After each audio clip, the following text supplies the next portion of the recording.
TSPSC మొన్నటి వరకు పెద్ద పంచాయతీ జరిగింది. గత ప్రభుత్వం లీకేజ్‌లు, రద్దులు ఇవన్నీ జరిగిపోయినాయి. సో, గవర్నర్ గూడా కొంత దాన్ని పెండింగ్‌లో పెట్టింది. చివరిగా ఆమోదించింది. ఏం చేయబోతున్నారు? మీ లైన్ ఏంది? మీ స్టాండ్ ఏంది? ఎలాంటోళ్ళకి ఇందులో పోస్టింగ్ ఇవ్వబోతున్నారు? ఎట్లా? అంటే చాలా స్పష్టంగా మొదటి రోజుకెళ్ళి కూడా లాస్ట్ టైం మీరు నన్ను వేరే సందర్భంలో కలిసినప్పుడు మీకు చెప్పిన అక్కడ కూడా దాంట్లో కూడా మీ లాస్ట్ ఇంటర్వ్యూలో కూడా హ్మ్.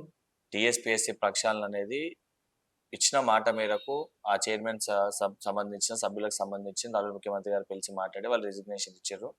గవర్నర్ ఆమోదించాలి. గవర్నర్ గారిని పోయి ముఖ్యమంత్రి గారు కూడా మళ్ళీ మాట్లాడతారు. సంక్రాంతి లోపల ఈ ప్రక్రియ పూర్తవుతుంది.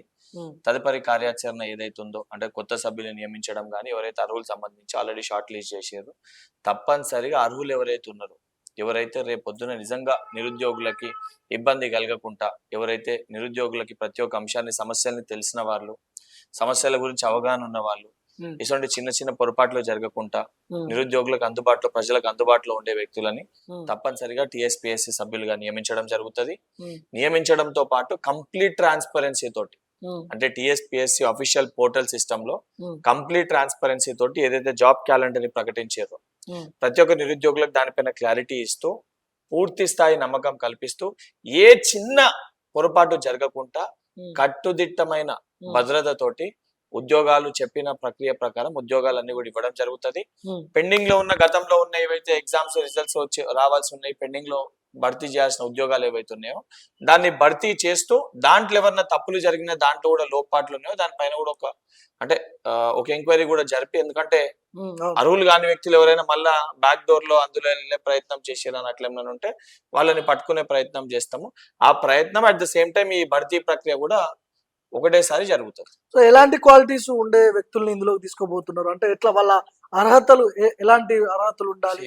ఎందులో ఒకటి టీఎస్పీఎస్సీ సభ్యులు లెక్క ఉండాలంటే ముందు వారికి ఆ సిస్టమ్ పైన అవగాహన ఉండాలి. అసలు ఎంటైర్ బోర్డు పైన ఉద్యోగాలు ఎన్ని, ఖాళీలు ఎన్ని, భర్తీలు ఎన్ని, రెగ్యులరైజ్ ఏంది, నాన్ రెగ్యులరైజ్ ఏంది, ఆ సిస్టమ్ కి సంబంధించి హారిజాంటల్ ఏంది, వర్టికల్ ఏంది అని చెప్పి అన్ని అంశాలపైన అవగాహన ఉండి ఏమన్నా సమస్యలు దానితో పాటు ప్రజాక్షేత్రంలో కూడా ప్రజలతోటి కొంచెం సంబంధం ఉన్న వ్యక్తులను కూడా కొంతమందిని సభ్యులు లెక్క చేర్చి అసలు వ్యక్తులను నియమించే ఒక ప్రక్రియ ముఖ్యమంత్రి గారు చేసిరు. ఆ దిశగా వారు ఆల్రెడీ ప్రాసెస్ స్టార్ట్ చేస్తుండ్రు. అతి త్వరలో అంటే ముఖ్యమంత్రి గారు పర్యటన పూర్తి చేసుకొని వచ్చే లోపల తప్పనిసరిగా దీనిపైన ఒక స్పష్టత వచ్చి దాన్ని ప్రకటించడం కూడా జరుగుతుంది. పాత వ్యక్తులు ఎవరు ఒక్కరు కూడా ఉండే అవకాశం లేదా ఇందులో? టీఎస్పీఎస్సీ గతంలో ఉన్న సభ్యులు ఎవరైతే ఉన్నారో ఆల్రెడీ వాళ్ళ ఆరోపణలు ఎదుర్కొంటారు. సో అందులో ఉన్న మరొక వ్యక్తిని ఎవరినన్నా మళ్ళీ కంటిన్యూ చేస్తే దానిపైన మళ్ళీ ఏదన్నా నిరుద్యోగులకి అనుమానం కానీ మళ్ళీ ఒక డౌట్ క్రియేట్ అయ్యే పరిస్థితి ఉంటుంది. కాబట్టి 99% పాత సభ్యులు ఎవరు ఉండకపోవచ్చు. ఉంటే ఒకరిద్దరు ఎవరన్నా పూర్తి స్థాయి మేధావులు అందులో ఉంటే ఏ చిన్న పొరపాటు వాళ్ళు చేయలేదని చెప్పి గతంలో జరిగిన ఏ లీకేజ్ లో వారి పాత్ర లేదని చెప్పి ఏదైనా రిపోర్ట్ ఇస్తే ఒకరిద్దరిని ఏదైనా చేర్చొచ్చు. 99% ఎవరు ఉండకపోవచ్చు. ఇప్పుడు కొంతమంది పేర్లు వినపడతా ఉన్నాయి. మాజీ ఐఏఎస్ ఇటు ఆకునూరి మురళి కావచ్చు, కోదండరామ్ సార్ కావచ్చు, గాదా ఇన్నే లాంటి వాళ్ళ పేర్లు కూడా వినపడతా ఉన్నాయి. వాళ్ళని తీసుకునే అవకాశం ఏమైనా ఉందో? చర్చ అయితే జరుగుతుంది, ఒక విధమైన చర్చ అయితే జరుగుతుంది. ఇక్కడ టీఎస్పీఎస్సీలో మీరు చెప్పిన ప్రతి పేరు కూడా వాళ్ళందరూ మేధావులు, అవగాహన ఉన్న వాళ్ళు. తప్పనిసరిగా ఏ చిన్న పొరపాటు జరగకుండా నిరుద్యోగులకు కూడా వాళ్ళ పైన అపారమైన నమ్మకం ఉంది.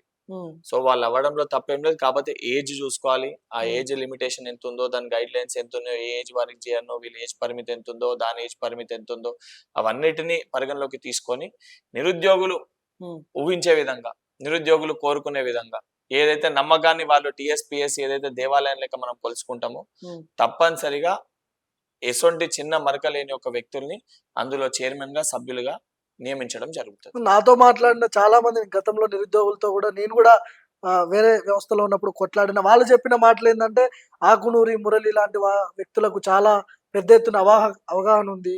చదువు ఏంది, అసలు ఎన్ని లక్షలు ఉద్యోగాలు వచ్చినాయి, ఎన్ని ఖాళీలు ఉన్నాయి, ఇవన్నీ పూర్తి అవగాహన ఉంది. అలాంటి వాళ్ళని చైర్మన్ గా చేస్తే బాగుంటుందని వాళ్ళు చెప్తున్నారు. ఆకునూరు మురళి గారిని చేయడంలో 100% నన్ను అడిగితే కూడా వారికి నా క్రైటీరియా ఫిట్ అవుతుంది అంటే ఆకునూరు మురళి గారి ఆ చైర్కి సరైన వ్యక్తి అని చెప్పి కూడా నేను కూడా భావిస్తాను. ఎందుకంటే జాబ్ క్యాలెండర్ ప్రకటించడం కానీ ఆ జాబ్ క్యాలెండర్ లో ఉన్న జాబ్స్ ని ఏ రకంగా భర్తీ చేయాలి అందులో మేనిఫెస్టో పెట్టే ముందు వారి ఒక కీలక పాత్ర పోషించారు. ఆ మేనిఫెస్టో తయారు చేయడంలో ఆకునూరు మురళి గారితో ఒక కీలక పాత్ర ఉండే. సో తప్పనిసరిగా వారు ఆ కుర్చీలో కూర్చుంటే సంబంధించిన నిరుద్యోగులు అన్ని సమస్యలు చూసినోళ్ళు, ఎదుర్కొన్నోళ్ళు, ఆ సమస్యల పైన పోరాటం చేసిన వాళ్ళు అవును. సో వారికి అన్ని విధంగా అవగాహన ఉంది కాబట్టి తప్పనిసరిగా వారిని పరిగణలోకి తీసుకొని ఉన్న పరిమితులన్నీ వారికి అనుకూలంగా ఉంటే తప్పనిసరిగా వారిని నియమిస్తారు.